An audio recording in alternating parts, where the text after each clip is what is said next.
Kisah Rabiah Al-Adawiyah, perempuan sufi yang menginspirasi. Rabiah Al-Adawiyah adalah seorang penyair, dan salah satu sufi yang terkenal dengan konsep mahabbahnya. Konsep tersebut yakni bertutur perihal cinta seorang hamba kepada Tuhannya tanpa syarat, yakni tanpa takut atas api siksa neraka maupun harapan ihwal kenikmatan surga, cinta yang murni tanpa balasan. Rabiah Al-Adawiyah lahir sekitar 95-99 Hijriyah di Basrah, Irak. Rabiah tumbuh di keluarga yang miskin dengan rumah gelap gulita, tanpa penerangan sama sekali. Ia yang menjadi yatim piatu kelak melewati masa kelaparan serta dijual sebagai budak. Setelah tuannya membebaskannya karena setia pada Tuhan, dia hidup dalam kesendirian di luar Basrah, di Irak modern. Pengalaman cinta ilahi menginspirasi Rabiah. Dia dianggap sebagai salah satu wanita sufi pertama dalam Islam, dan yang pertama dalam barisan panjang mistik sufi wanita. Lahirnya Rabiah dan mimpi seorang ayah melihat Nabi Muhammad SAW. Hazrat Rabiah Al-Adawiyah Al-Qaisiyah adalah nama lahir Rabiah yang merupakan putri keempat dari keluarga miskin namun merdeka dan dihormati. Suatu malam, menurut Farid Al-Din Attar, orang tua Hazrat Rabiah tidak memiliki minyak di rumah mereka untuk menyalakan lampu, atau bahkan kain untuk membungkusnya. Ibunya meminta suaminya untuk meminjam sedikit minyak dari tetangga, tetapi dia telah memutuskan dalam hidupnya untuk tidak pernah meminta apapun dari siapapun kecuali Sang Pencipta. Namun, untuk memuaskan istrinya, dia pergi ke rumah tetangga, mengetuk pintu dan pergi sebelum ada yang membukanya. Sekembalinya, dia memberitahu istrinya bahwa pintu tidak dibuka. Karena sedih, sang ayah pun tertidur. Dalam sebuah mimpi, dia melihat Rasulullah SAW mengatakan kepadanya, "Jangan bersedih hati, gadis yang lahir untukmu ini luar biasa beruntung dan suci. Pergi ke Gubernur Basrah dan sampaikan kepadanya pesan yang tertulis di halaman ini. Setiap malam engkau melafalkan 100 durud padaku dan pada Jumat malam 400 kali.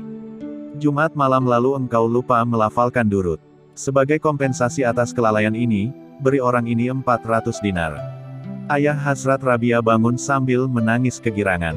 Dia menulis pesan itu dan pergi menemui gubernur. Dia menyerahkan surat itu kepada seorang penjaga. Ketika gubernur membacakan surat tersebut, dia tergerak oleh kenyataan bahwa Rasulullah SAW telah mengingatnya. Ia pun memerintahkan 10.000 dirham untuk diberikan kepada orang miskin sebagai tanda terima kasih. Dia pergi menemui ayah Hazrat Rabiah. Setelah memberinya 400 dinar, dia berkata, "Di masa depan apapun kebutuhanmu, datanglah kepadaku tanpa ragu-ragu." Rabiah dan perjalanan spiritualnya. Setelah kematian ayahnya, kelaparan melanda Basrah dan Hazrat Rabiah berpisah dari saudara perempuannya. Legenda mengatakan bahwa dia menemani karavan, yang jatuh ke tangan perampok. Kepala perampok menawan Hazrat Rabiah, dan menjualnya di pasar sebagai budak. Majikan baru Hazrat Rabiah biasa membuatnya bekerja keras dengan pekerjaan rumah tangga. Dia akan melewatkan sepanjang malam dalam doa, setelah dia menyelesaikan pekerjaan rumah tangganya. Suatu ketika tuan rumah bangun di tengah malam, dan tertarik oleh suara sedih di mana Hazrat Rabiah sedang berdoa kepada Tuhannya. Saat itu dia melihat cahaya besar mengelilinginya saat dia memohon kepada Tuhannya dengan bacaan ini. "Tuhan, Engkau tahu betul bahwa hasratku yang kuat adalah menjalankan perintah-Mu dan melayani-Mu dengan segenap hatiku, hai cahaya mataku. Jika saya bebas, saya akan melewatkan siang dan malam dalam doa. Tapi apa yang harus saya lakukan ketika Anda telah menjadikan saya budak manusia?" Petik 2. Seketika itu juga sang majikan merasa bahwa mempertahankan orang suci seperti itu dalam pengabdiannya adalah tindakan yang tidak sopan. Dia memutuskan untuk melayaninya sebagai gantinya. Di pagi hari, dia memanggilnya dan memberitahu keputusannya, dia akan melayaninya dan dia harus tinggal di sana sebagai nyonya rumah. Jika dia bersikeras meninggalkan rumah, dia bersedia membebaskannya dari perbudakan. Rabiah pun mengatakan kepadanya bahwa dia bersedia meninggalkan rumah untuk melanjutkan ibadahnya dalam kesendirian. Kala ketenaran Rabiah tumbuh, dia memiliki banyak murid. Dia juga berdiskusi dengan banyak orang religius terkenal pada masanya. Meskipun dia memiliki banyak tawaran untuk menikah, dan dia menolak mereka karena dia tidak punya waktu dalam hidupnya untuk apapun selain Tuhan. Konsep cinta ilahi Rabiah. Namun, yang lebih menarik daripada asketisme absolutnya adalah konsep cinta ilahi yang sebenarnya yang diperkenalkan Hazrat Rabiah. Dia adalah orang pertama yang memperkenalkan gagasan bahwa Tuhan harus dicintai demi Tuhan, bukan karena rasa takut, seperti yang telah dilakukan para sufi sebelumnya. Dia mengajarkan bahwa pertobatan adalah hadiah dari Tuhan karena tidak ada yang bisa bertobat kecuali Tuhan telah menerimanya dan memberinya karunia pertobatan ini. Dia mengajarkan bahwa orang-orang berdosa harus takut akan hukuman yang pantas mereka terima atas dosa-dosa mereka, tetapi dia juga menawarkan harapan surga yang jauh lebih banyak kepada orang-orang berdosa daripada kebanyakan pertapa lainnya. Untuk dirinya sendiri, dia berpegang pada cita-cita yang lebih tinggi, menyembah Tuhan bukan karena takut neraka atau dari harapan surga, karena dia melihat kepentingan diri seperti tidak layak sebagai hamba Tuhan, emosi seperti ketakutan dan harapan seperti tabir, yaitu rintangan untuk melihat Tuhan sendiri. Dia berdoa, "Ya Tuhan, jika aku menyembahmu karena takut neraka, bakar aku di neraka. Dan jika aku menyembahmu dengan harapan surga, keluarkan aku dari surga. Tapi jika aku memujamu demi dirimu sendiri, jangan dendam padaku, keindahanmu yang abadi."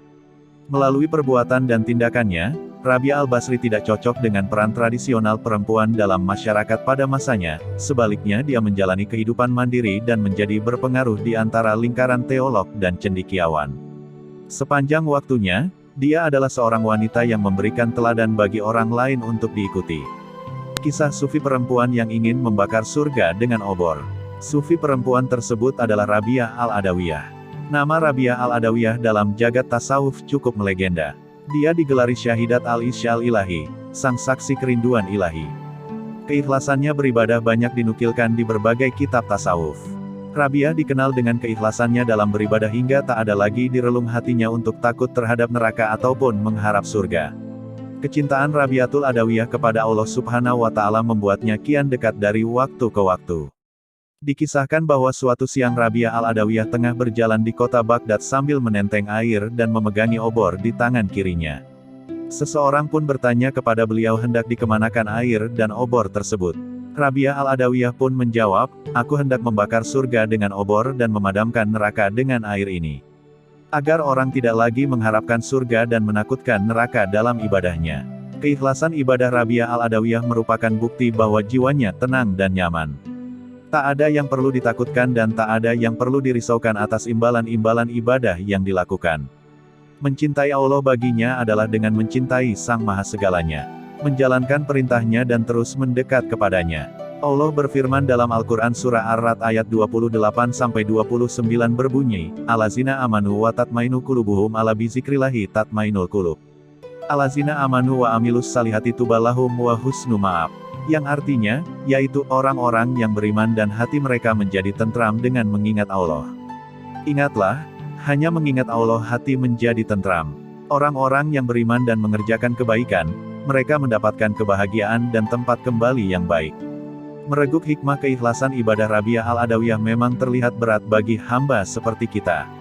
Meski masih takut akan neraka dan mengharap surga, keikhlasan ibadah yang dilakukan sang sufi tersebut layak menjadi teladan seluruh umat muslim di dunia atas ibadah-ibadah yang dilakukan.